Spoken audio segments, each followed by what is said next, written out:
ओम नमो भगवते वासुदेवाय।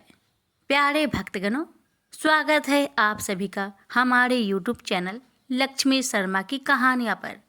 आज की वीडियो में आप सभी श्रवण करेंगे वैशाख माह की शुक्ला पक्ष की एकादशी की व्रत कथा। वैशाख महीने की शुक्ला पक्ष की एकादशी को मोहिनी एकादशी के नाम से जाना जाता है। इस साल एकादशी का पर्व 18 मई को सुबह 11:22 पर शुरू होगी और 19 मई 2024 को दोपहर 1:50 तक रहेगी।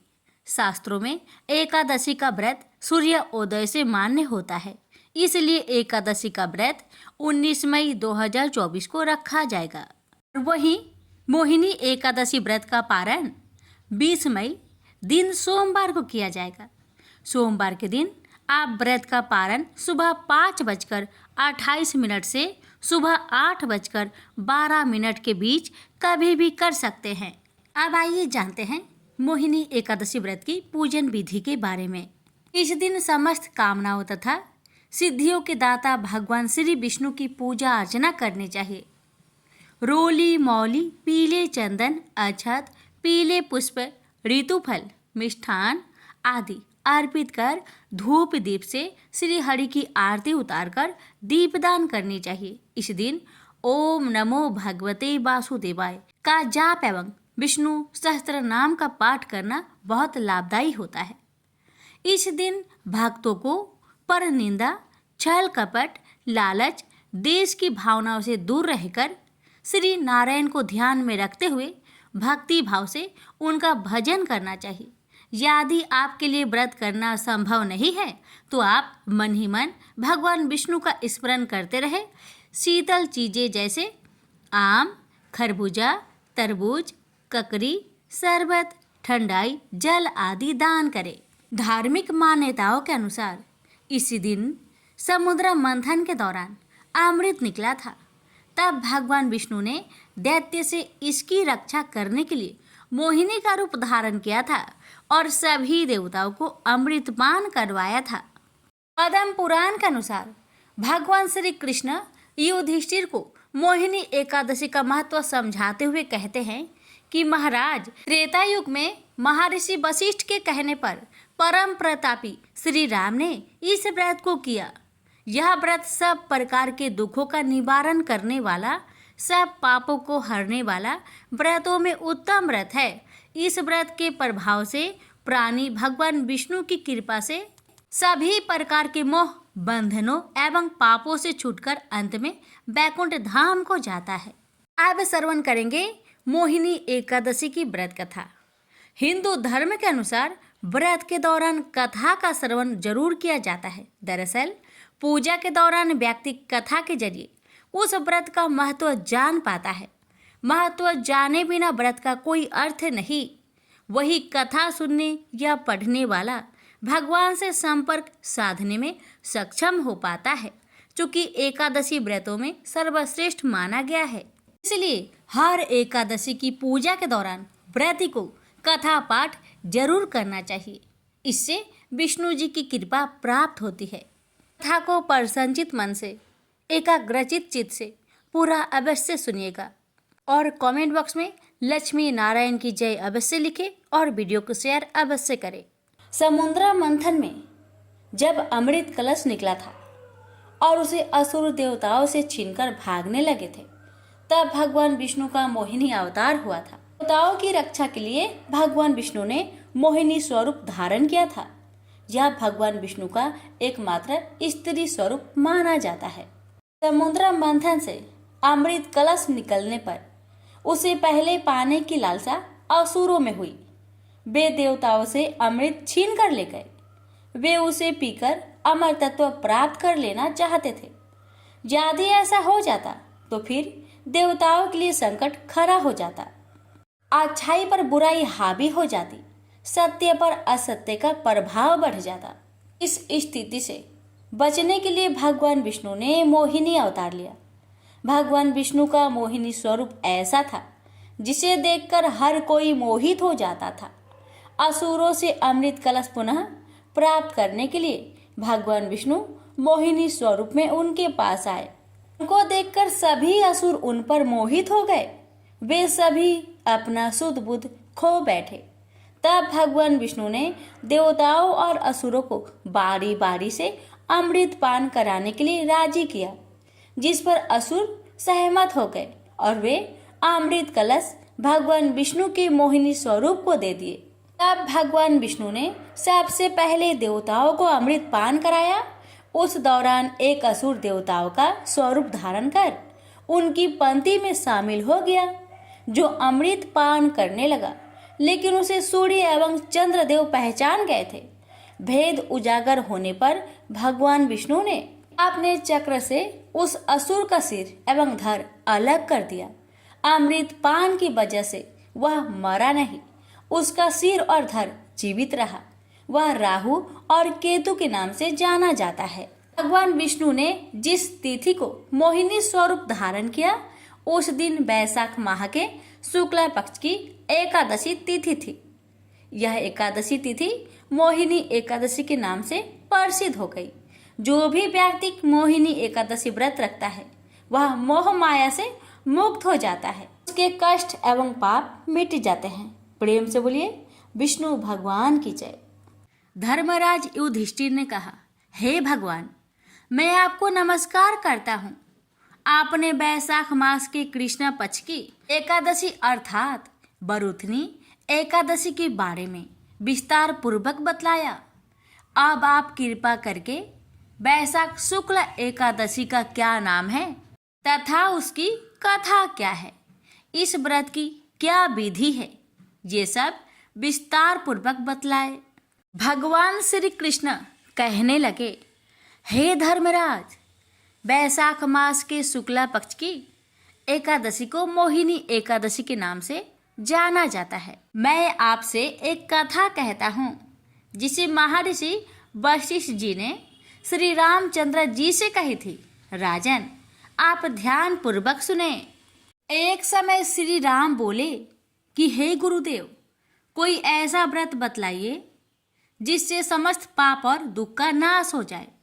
मैंने सीता जी के वियोग में बहुत दुख भोगे हैं। महर्षि वशिष्ठ बोले, हे राम, आपने बहुत सुंदर प्रश्न किया है। आपकी बुद्धि अत्यंत शुद्ध तथा पवित्र है। तथापि आपका नाम स्मरण करने से मनुष्य पवित्र और शुद्ध हो जाता है। तब भी लोकहित में यह प्रश्न अच्छा है। वैशाख मास में जो एकादशी आती है, उसका नाम मोहिनी एकादशी है। इसका व्रत करने से मनुष्य सब पापों तथा दुखों से छुटकर मोह जाल से मुक्त हो जाता है। मैं इसकी कथा कहता हूँ, ध्यान पूर्वक सुनो। सरस्वती नदी के तट पर भद्रावती नाम की एक नगरी में धूतिमान नामक चंद्रवंशी राजा राज करता था। वहाँ धन्य धान्य से संपन्न व पुण्यवान धनपाल नामक वैश्य भी रहता था। वह अत्यंत धर्मालु और विष्णु भक्त था। उसने नगर में अनेक भोजनालय, प्याव, कुएं, सरोवर, धर्मशाला आदि बनवाए थे। सड़कों पर आम, जामुन, नीम आदि के अनेक वृक्ष भी लगवाए थे। उसके 5 पुत्र थे, सुमना, सद्बुद्धि, मेधावी, सुकृति और धृष्ट बुद्धि। इनमें से 5वां पुत्र धृष्ट बुद्धि महापापी था। वह पितर आदि को नहीं मानता था। वह वैश्य, दुराचारी मनुष्यों की संगति में रहकर जुआ खेलता और पर स्त्री के साथ भोग विलास करता तथा मद, मांस का सेवन करता था। इसी प्रकार अनेक कुकर्मों में वह पिता के धन को नष्ट करता रहता था। इन्हीं कारणों से त्रस्त होकर पिता ने उसे घर से निकाल दिया था। घर से बाहर निकलने के बाद वह अपने गहने एवं कपड़े बेचकर अपना निर्वाह करने लगा। जब सब कुछ नष्ट हो गया तो वैश्या और दुराचारी साथियों ने उसका साथ छोड़ दिया। अब वह भूख प्यास से अति दुखी रहने लगा। कोई सहारा ना देख चोरी करना सीख गया। एक बार वह पकड़ा गया तो वैश्य पुत्र जानकर चेतावनी देकर छोड़ दिया गया, मगर दूसरी बार फिर पकड़ में आ गया। इस बार उसे कारागार में डाल दिया गया। कारागार में उसे अत्यंत दुख दिए गए। बाद में राजा ने उसे नगरी से निकल जाने को कहा। वह नगरी से निकल वन में चला गया। वहां वन्य पशु पंछियों को मारकर खाने लगा। कुछ समय पश्चात वह बहेलिया बन गया और धनुष बाण लेकर पशु पंछियों को मार मार कर खाने लगा। एक दिन भूख प्यास से व्यतीत होकर वह खाने की तलाश में घूमता हुआ कौंडिन्य ऋषि आश्रम में पहुंच गया। उस समय बैसाख मास था और ऋषि गंगा स्नान कर आ रहे थे। उनके भीगे वस्त्रों के छींटे उस पर पड़ने से उसे कुछ सद्बुद्धि प्राप्त हुई। वह कौंडिन्य मुनि से हाथ जोड़कर कहने लगा कि हे मुने, मैंने जीवन में बहुत पाप किए हैं। आप इन पापों से छूटने का कोई साधारण बिना धन का उपाय बतलाए। उसके दिन वचन सुनकर मुनि ने प्रसन्न होकर कहा कि तुम वैशाख शुक्ल की मोहिनी एकादशी का व्रत करो। इससे अनेक जन्मों के किए हुए मेरु पर्वत जैसे समस्त महापाप भी नष्ट हो जाते हैं। मुनि की वचन सुनकर वह अत्यंत प्रसन्न हुआ और उनके द्वारा बताई गई विधि के अनुसार व्रत किया। हे राम, इस व्रत के प्रभाव से उसके सब पाप नष्ट हो गए और अंत में वह गरुड़ पर बैठकर विष्णुलोक को गया। इस व्रत से मोह आदि सब नष्ट हो जाते हैं। संसार में इस व्रत से श्रेष्ठ कोई व्रत नहीं है। इसके महात्म्य को पढ़ने से अथवा सुनने से 1000 गौदान का फल प्राप्त होता है। प्रेम से बोलिए लक्ष्मी नारायण की जय। दक्षिण में गोदावरी के किनारे कनकावरी नाम की एक नगरी थी। वहां रामदास रहता था। वह जाति का चमार था, परंतु अत्यंत सरल हृदय का, सत्य और न्याय की कमाई खाने वाला और प्रभु का निरंतर चिंतन करने वाला भक्त था। रामदास की पतिव्रता स्त्री का नाम मूली था। दंपति में बड़ा प्रेम था। इनके एक छोटा लड़का था। वह भी माता पिता का परम भक्त था।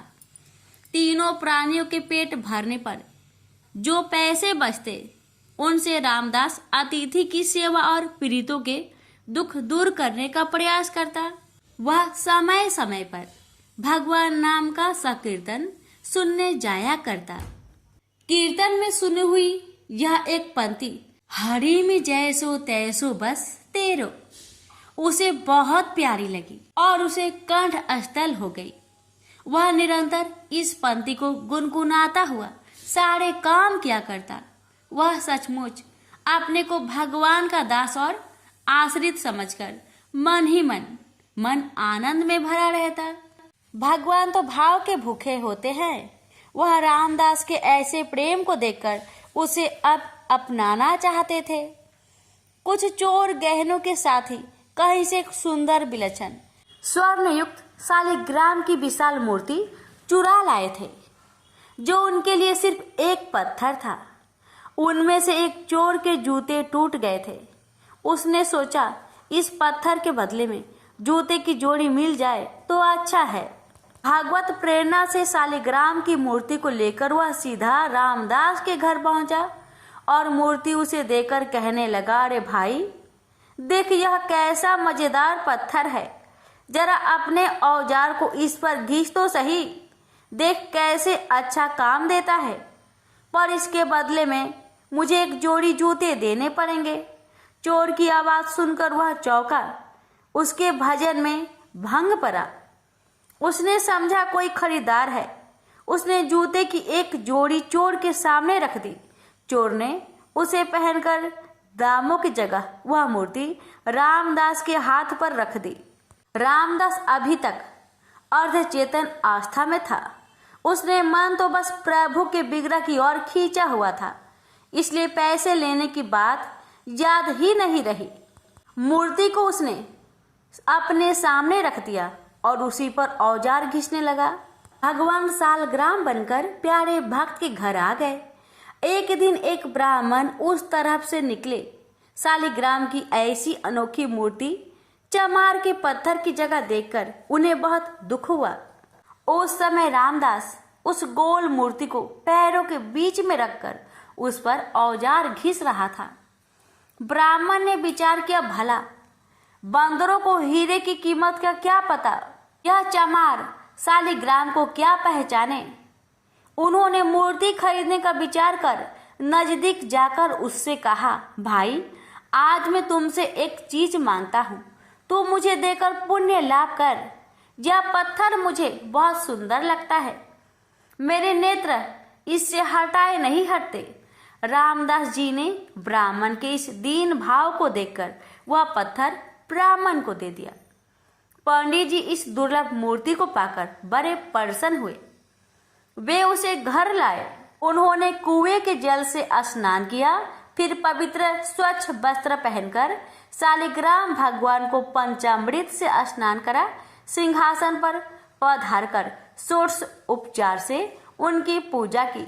पंडित जी की पूजा तो बड़ी विधि से करते थे, परंतु उनके हृदय में दिव्य गुण नहीं थे। उसमें लोभ, ईर्ष्या, कामना, भोग वासना, इंद्रिय सुख की लालसा, क्रोध, बैर आदि दुर्गुण भरे थे। रामदास अशिक्षित था, परंतु उसका हृदय बड़ा ही पवित्र था। उनके मन में लोभ, इच्छा, भोग इच्छा, क्रोध और बैर आदि का नाम निशान भी नहीं था। भगवान शालग्राम ने विचार किया, आहा, जब वह परम श्रद्धा वह भक्ति पूर्वक गीत गोविंद गाता हुआ मेरी मूर्ति पर जल छोड़कर अपना औजार घिसता था, उस समय मुझे ऐसा लगता था मानो कोई परम भक्त मेरा शरीर पोंछ रहा है। जब वह मेरा नाम संकीर्तन करता हुआ मूर्ति को पैर पर रखकर उस पर चमड़ा रखकर काटता था, तब मुझे ऐसा लगता मानो मेरे अंगों पर कोई भक्त चंदन कस्तूरी का लेप कर रहा है। अवश्य ही उसको मेरे यथार्थ स्वरूप का ज्ञान नहीं है, परंतु उसने अपनी सरल विशुद्ध निस्वार्थ भक्ति से मुझे बस में कर लिया। मैं जैसा विशुद्ध और निस्वार्थ भक्ति से बस होता हूँ, वैसा दूसरे किसी साधन से नहीं होता। ब्राह्मण की पूजा सच्ची नहीं है, वह मेरा भक्त नहीं है, वह तो अपनी कामनाओं का भक्त है। यह विचार कर भगवान शालिग्राम ने पुनः रामदास के घर जाने का निश्चय किया और रात को स्वप्न में ब्राह्मण से कहा, तू मुझे रामदास के घर पहुंचा दो। ब्राह्मण सुबह ही रामदास के घर शालिग्राम की मूर्ति को लेकर पहुंच गया और उसने रामदास से कहा, रामदास, ये कोई साधारण पत्थर नहीं है, ये तो साक्षात भगवान ही हैं, तीनों लोकों के स्वामी हैं। अब तू बहुत प्रेम से इनकी पूजा करना। ब्राह्मण के वचन सुनकर रामदास की आंखें में आंसू आ गए और वह प्रेम विह्वल हो गया और भगवान से प्रार्थना करने लगा, प्रभु, मैं अति दीनहीन, अनजान, दुर्जन, पतित प्राणी हूँ। रात दिन चमड़ा घिसना ही मेरा काम है। मुझ में न सोच है न समझदार। मुझसे नीच जगत में और कौन होगा। ऐसे पतित पर भी प्रभु ने कृपा की। अब रामदास दिन और रात भगवान के प्रेम में कभी रोता और कभी हंसता तो कभी नाचता। अब तो उसे एक ही रट लग गई, नाथ, अब मुझे दर्शन दो। पहले तो मुझे पता ही नहीं था, पर आपने ही मेरे हृदय में ये आग लगाई है। मैंने तो ना पहचान कर आपकी मूर्ति का निरादर किया, पर आप मुझे नहीं भूले और ब्राह्मण के द्वारा अपना स्वरूप बताकर मेरे घर आ गए। यदि दर्शन नहीं देते थे तो ये सब क्यों किया। एक बार अपने सावड़े सलोने चांद से मुखरे की झांकी दिखाकर मेरे मन को सदा के लिए चुरा लो। मेरे मोहन, करुणा की वर्षा कर दो इस कंगाल पर। एक बार दर्शन दो और मुझे तीर्थार्थ करो।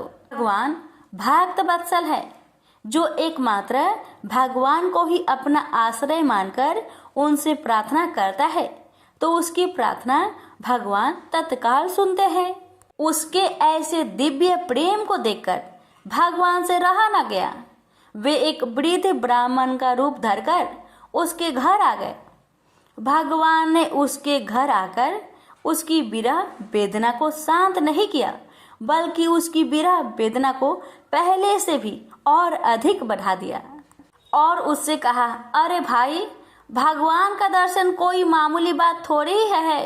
बड़े बड़े देवता, योगी मुनि अंतकाल तक तप, ध्यान और समाधि करने पर भी जिनका दर्शन नहीं कर पाते, तुझ जैसे मनुष्य को उनके दर्शन कैसे हो सकते हैं?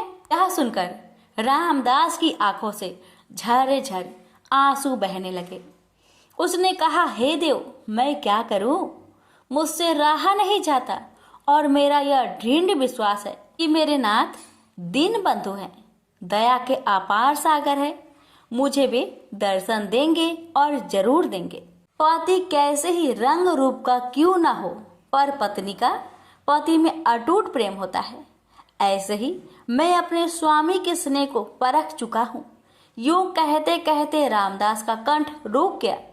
ऐसे दृढ़ विश्वास व अनन्य प्रेम को देखकर भगवान से बिल्कुल रहा न गया। वे अपने भक्त को अपने से मिलाकर एक करने के लिए छटपटाने लगे। अकस्मात अनंत कोटि सूर्यों का प्रकाश छा गया। रामदास की आंखें मूंद गई। उसने हृदय में देखा, भगवान मनमोहन त्रिभंगी लाल मुस्कुराते हुए मधुर मधुर मुरली बजा रहे हैं और कह रहे हैं, आ मेरे पास आ, कैसा सुंदर रूप है। वह आनंद सागर में डूब गया।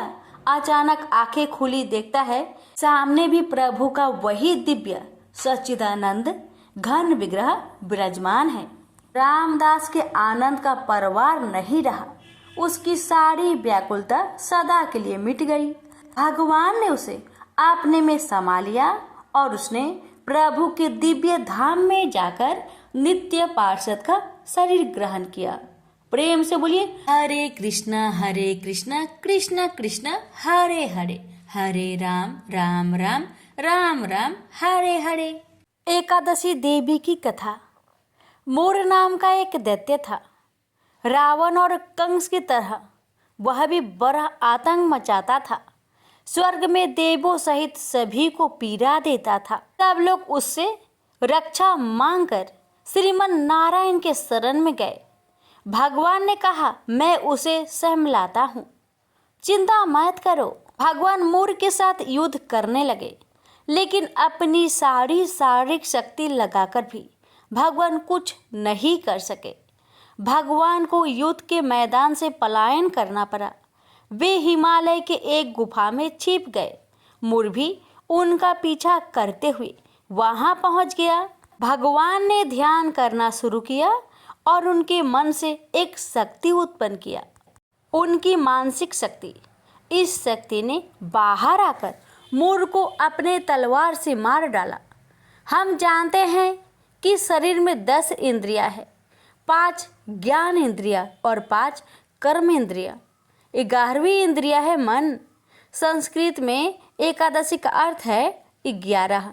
चूंकि यह देवी उनके मन भगवान की 11वीं इंद्रिया से निकली थी, इसलिए भगवान ने उन्हें एकादशी के नाम से पुकारा। एकादशी माता की उत्पत्ति के दिन उनके नाम से ही जाने जाने लगा। माता एकादशी के अंतिम चरण के दौरान उत्पन्न हुई थी, इसे जयंती कहते हैं। और उन्होंने द्वादशी के पहले चरण के दौरान दैत्य को मार डाला था, इसे स्मृति कहते हैं। भगवान ने घोषणा की कि एकादशी के दौरान देवी की इस महान कार्य के कारण पूरे जगत में कोई भी पाप नहीं रहेगा। लेकिन पाप तो पहले से ही है। जब उसने यह सुना, पाप पुरुष आश्रय की तलाश में इधर उधर भागने लगा। एकादशी के दौरान वह कहाँ रहेगा? वह जहाँ भी गया सभी ने उसे आश्रय देने से इनकार कर दिया। अंत में अन्न यानी कि भोजन एकादशी के दौरान उसे आश्रय देने के लिए सहमत हुआ। तो एकादशी के दौरान सभी पाप के भोजन में आश्रय लेते हैं। जो कोई एकादशी के दौरान भोजन करता है, ये पाप उस व्यक्ति में प्रवेश करेंगे और रोग, समस्या, हानि, परेशानी इत्यादि बन जाएंगे। एकादशी देवी को विष्णु कन्या भी कहा जाता है क्योंकि वह भगवान विष्णु की मानस पुत्री है। उनकी मूर्ति पूरी जगन्नाथ मंदिर और द्वारका धाम में है। भगवान के धर्म की रक्षा के लिए जितने भी अवतार हैं वे सभी एकादशी के दिन ही हुए हैं, इसलिए यह इतना पवित्र दिन है। तो प्रेम से बोलिए एकादशी माता की जय, विष्णु भगवान की जय। पौराणिक कथा के अनुसार एक बार लक्ष्मी माँ, सरस्वती और माँ गंगा के बीच किसी बात को लेकर बहस हो जाती है और यह बहस इतनी ज्यादा बढ़ जाती है कि एक दूसरे को श्राप दे देती है। गंगा माँ ने माता लक्ष्मी से कहा कि तुमने मुझे नदी का वेग बनाया है, तो मैं तुम्हें श्राप देती हूँ कि तुम एक पौधा बन जाओ जो वृंदा बनकर बाद में तुलसी का पौधा बने। तभी वहां माँ पार्वती आ जाती है और कहती है कि आखिर आप लोग एक दूसरे से क्यों लड़ रहे हो। माँ गंगा कहती है कि लक्ष्मी मेरे ऊपर हंसी है, इसलिए मैंने श्राप दे दिया। इस बात पर माँ पार्वती कहती है कि आप लोग ने गुस्से में एक दूसरे को श्राप दे दिया, लेकिन इस बात का भान है कि आप श्राप के कारण कितना कष्ट झेलना पड़ता है। माँ पार्वती कहती है कि 84 लाख योनियों में से 20 लाख योनियां वृक्ष और पौधे की है। लक्ष्मी, तो आप बताइए कि एक बार पौधे के रूप में धरती में जाने के बाद आपको वृक्ष या पौधे के रूप में किस किस योनि पर रहना पड़ेगा। माँ लक्ष्मी को अपने भूल का पछतावा हुआ और उन्होंने माँ पार्वती से सहायता मांगी और कहा कि कुछ ऐसा ही हो सकता है कि 20 लाख योनिया में से एक बार मैं ही छूट जाऊं। ऐसे में माँ पार्वती ने कहा कि इस शाम का हल मेरे पास तो नहीं है, लेकिन इसका हल महादेव ही बता सकते हैं। महादेव ही है जो हर तरह की योनि से छुटकारा दिला सकते हैं। तब माँ पार्वती ने भोलेनाथ से कहा कि कोई ऐसा उपाय बतलाइए प्रभु कि माँ लक्ष्मी तुलसी के बाद किसी अन्य योनि का दुख ना भोगे। तब महादेव ने इस उपाय को बताया। कार्तिक माह में लक्ष्मी जी ने तुलसी की कुआरे के रूप में प्रकट हुई। कहा जाता है कि द्वादशी तिथि के दिन तुलसी के पौधे में लगी मंजरी को तोड़कर सारे ग्राम को अर्पित कर दे। ऐसा करने से माँ लक्ष्मी का पौधे की योनि से मुक्ति मिल जाती है और वह किसी अन्य पेड़ पौधे की योनि में नहीं जाती है और मोक्ष पा लेती है। इसके साथ ही ऐसा करने से व्यक्ति को माँ लक्ष्मी का सुख, समृद्धि, धन संपदा, ऐश्वर्य का आशीर्वाद देती है। तुलसी मंजरी को भगवान कृष्ण को भी चढ़ाया जा सकता है। ऐसा करने से माँ लक्ष्मी के साथ कृष्ण भगवान प्रसन्न होते हैं। प्रेम से बोलिए तुलसी माता की जय, लक्ष्मी नारायण की जय।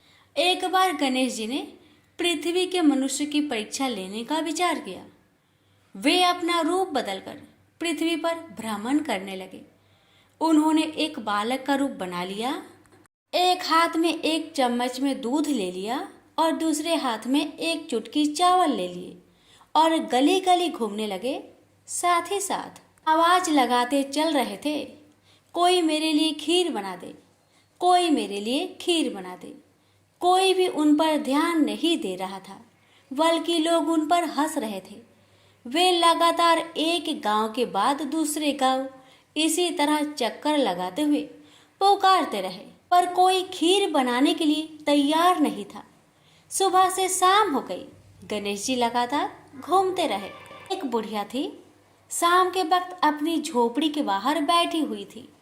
तभी गणेश जी वहां से पुकारते हुए निकले कि कोई मेरी खीर बना दे, कोई मेरी खीर बना दे। बुढ़िया बहुत कोमल हृदय वाली स्त्री थी। उसने कहा, बेटा मैं तेरी खीर बना देती हूँ। गणेश जी ने कहा, माई अपने घर में से दूध और चावल लेने के लिए बर्तन ले आओ। बुढ़िया एक कटोरी लेकर जब झोपड़ी के बाहर आई तो गणेश जी ने कहा, अपने घर का सबसे बड़ा बर्तन लेकर आओ। बुढ़िया को थोड़ी झुलझुलाहट हुई, पर उसने कहा, चलो बच्चे का मन रख लेती हूँ, और अंदर जाकर वह अपने घर का सबसे बड़ा पतीला लेकर बाहर आई। गणेश जी ने चम्मच से पतीले में दूध उड़ेलना शुरू किया। तब बुढ़िया के आश्चर्य की सीमा ना रही। जब उसने देखा दूध से पूरा पतीला भर गया है, एक के बाद एक वह बर्तन झोपड़ी से बाहर लाती गई और उसमें गणेश जी दूध भरते चले गए। इस तरह से घर के सारे बर्तन दूध से लबालब भर गए। गणेश भगवान ने बुढ़िया से कहा, मैं स्नान करके आता हूँ, तब तक तुम खीर बना लो, मैं वापस आकर खाऊंगा। बुढ़िया ने पूछा, मैं इतनी सारी खीर का क्या करूंगी? इस पर गणपति जी बोले, सारे गांव को दावत दे दो। बुढ़िया ने बड़े प्यार से मन लगाकर खीर बनाई। खीर की भीनी भीनी मीठी मीठी खुशबू चारों दिशाओं में फैल गई। खीर बनाने के बाद वह हर घर में जाकर खीर खाने का न्योता देने लगी। लोग उस पर हंस रहे थे। बुढ़िया के घर में खाने को दाना नहीं और यह सारे गांव को खीर खाने की दावत दे रही है। लोगों को कौतूहल हुआ और खीर की खुशबू से लोग खींचे चले आए। लो, सारा गांव बुढ़िया के घर में इकट्ठा हो गया। जब बुढ़िया की बहू को दावत की बात मालूम हुई, तब वह सबसे पहले वहां पहुंच गई। उसने खीर से भरे पतीलों को जब देखा तो उसके मुंह में पानी आ गया। उसे बड़ी जोर से भूख लगी हुई थी। उसने एक कटोरी खीर निकाली और दरवाजे के पीछे बैठकर खाने को तैयार करने लगी। इसी बीच एक छींटा गिर गया और गणपति जी का भोग लग गया और वो प्रसन्न हो गए। अब पूरे गांव को खाने की दावत देकर बुढ़िया वापस अपने घर आई। उसने देखा बालक वापस आ गया था। बुढ़िया ने कहा, बेटा खीर तैयार है, भोग लगा लो।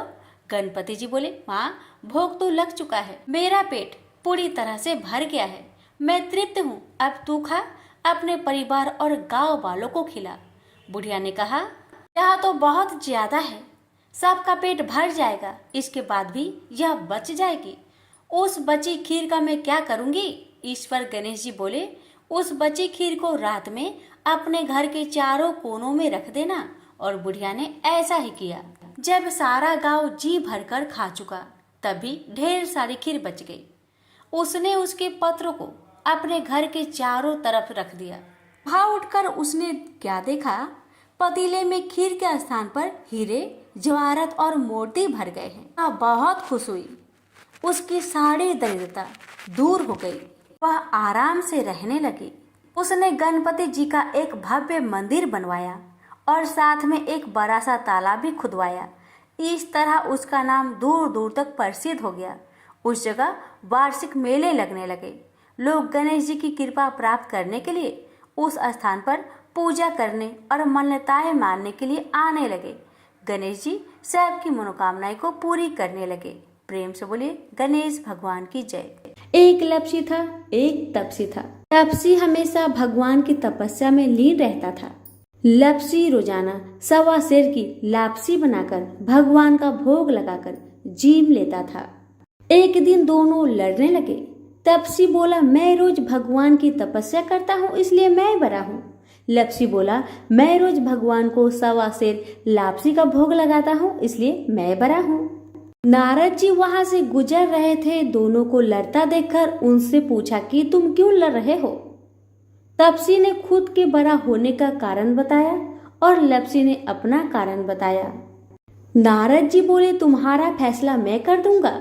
दूसरे दिन लपसी और तपसी नहाकर अपनी रोज की भक्ति करने आए तो नारद जी ने छुपकर 1.25 करोड़ की एक एक अंगूठी दोनों के आगे रख दिए। तपसी की नजर जब अंगूठी पर पड़ी तो उसने चुपचाप अंगूठी उठाकर अपने नीचे दबा लिया। तपसी की नजर अंगूठी पर पड़ी लेकिन उसने ध्यान नहीं दिया। भगवान को भोग लगाकर लपसी खाने लगा।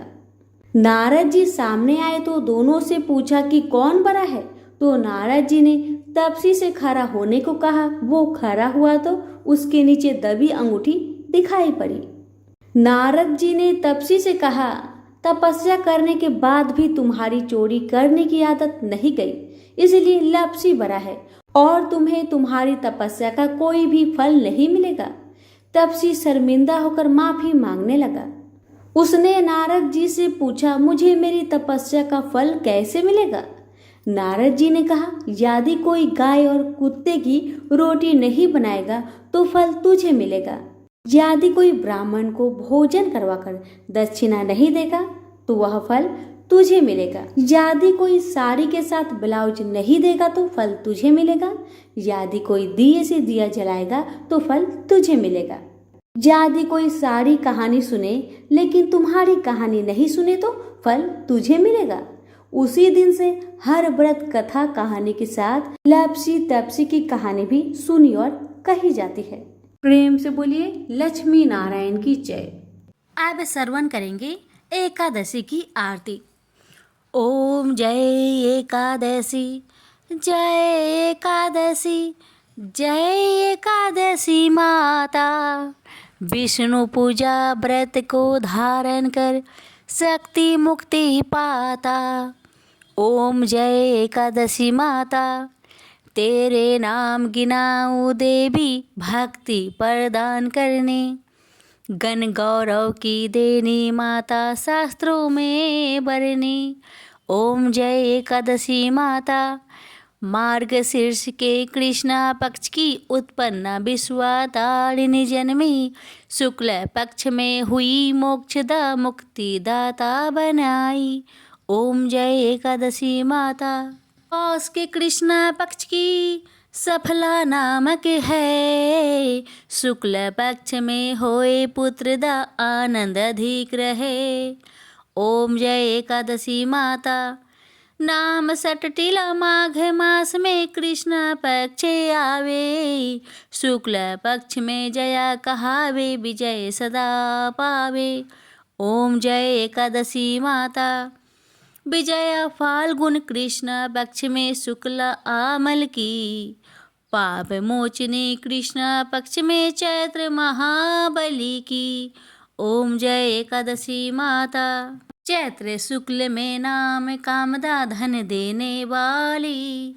नाम बरुथनी कृष्ण पक्ष में वैशाख महावाली।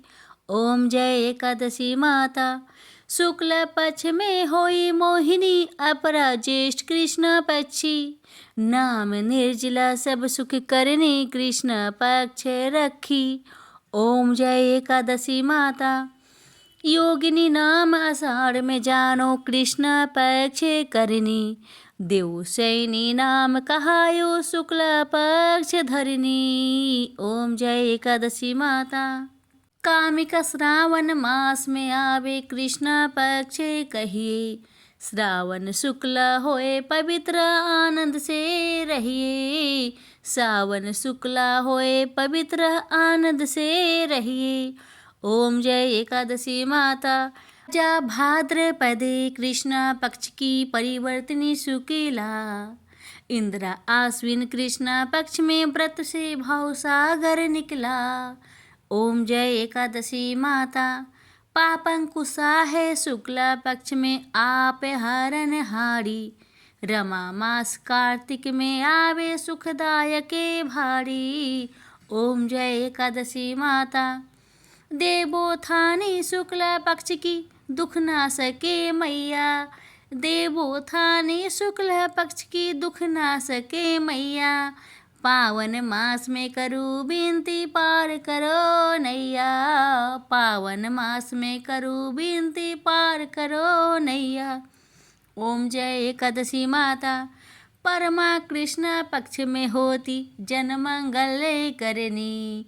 परमा कृष्ण पक्ष में होती, जन मंगल करनी। शुक्ल मास में होए पद्मिनी, दुख दरिद्र हरनी। शुक्ल मास में होए पद्मिनी, दुख दरिद्र हरनी।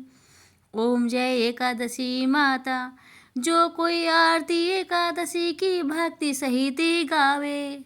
जो कोई आरती एकादशी की भक्ति सहित गावे। जन गुरुदिता स्वर्ग कबासा, निश्चय वह पावे। जन गुरुदिता स्वर्ग कबासा, निश्चय वह पावे। ओम जय एकादशी माता, जय एकादशी माता। प्रेम से बोलिए एकादशी माता की जय।